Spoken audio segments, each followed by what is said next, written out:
আসসালামু আলাইকুম সকল চাকরি প্রত্যাশিত ভাই ও বোনেরা, কেমন আছেন সবাই? তো আপনারা দেখতেই পাচ্ছেন বাংলাদেশ পল্লী উন্নয়ন বোর্ডে নতুন একটি চাকরি বিজ্ঞপ্তি প্রকাশ পেয়েছে। এখানে আবেদন করার জন্য আপনাদের কী কী যোগ্যতা লাগবে এবং কোন পদে আপনারা আবেদন করলে সবচেয়ে বেশি ভালো হবে, আজকের ভিডিওতে সকল বিষয় সম্পর্কে জানাবো।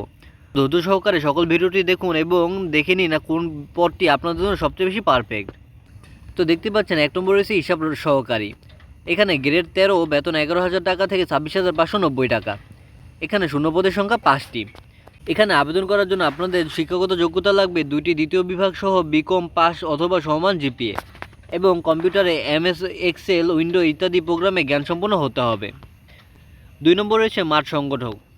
এইখানে আপনাদের সর্বমোট শূন্যপদের সংখ্যা 85টি। এখানে গ্রেড 14 এবং বেতন 10,200 টাকা থেকে 24,680 টাকা। এখানে আবেদন করার জন্য আপনাদের সর্বনিম্ন স্নাতক ডিগ্রি অর্জন করতে হবে।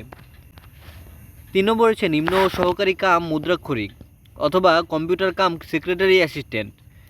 এখানে গ্রেড 16 এবং বেতন 9,300 টাকা থেকে 22,490 টাকা এবং শূন্যপদের সংখ্যা 7টি। এখানে আবেদন করতে আপনাদের এসএসসি পাস এবং কম্পিউটার এমএস এক্সেল, উইন্ডোজ ইত্যাদি প্রোগ্রামে জ্ঞানসম্পন্ন হতে হবে।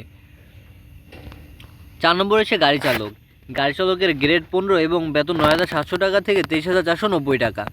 এখানে শূন্যপদের সংখ্যা 2টি। এখানে আবেদন করতে আপনাদের বৈধ ড্রাইভিং লাইসেন্স সহ 8ম শ্রেণী পাস করা লাগবে। 5 নম্বর পদটি রয়েছে অফিস সহায়ক, ক্যাশ গার্ড, নাইট গার্ড। এখানে শূন্যপদের সংখ্যা 10টি এবং গ্রেড 20 এবং বেতন 8,250 টাকা থেকে 20,010 টাকা। এখানে আপনাদের আবেদন করতে মিনিমাম 8ম শ্রেণী পাস করা লাগবে। 6 নম্বর পদে রয়েছে ক্লিনার। ক্লিনার গ্রেডও 20, বেতন সেম, শূন্যপদের সংখ্যা মাত্র 1টি। আবেদন করতে আপনাদের 8ম শ্রেণী পাস করা লাগবে। কিছু শর্ত আছে যেগুলো আপনাদের অবশ্যই পড়ে নিয়ে আবেদন করা উচিত।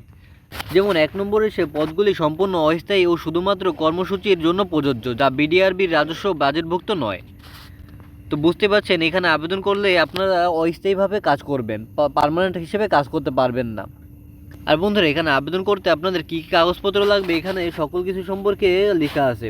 আপনারা ধৈর্য সহকারে সময় নিয়ে পড়ে তারপর আবেদন করবেন। আর হ্যাঁ, এখানে আবেদন করতে হলে আপনাদের সশরীরে গিয়ে ফর্ম পূরণ করে জমা দেওয়া লাগবে ডাকের মাধ্যমে। তো আপনার যোগ্যতা অনুযায়ী কোন পদটি আপনাদের জন্য পারফেক্ট হবে তা আপনি দেখে আবেদন করে নিন। আজকের ভিডিওটি এই পর্যন্তই, দেখা হবে নতুন কোনো ভিডিওতে।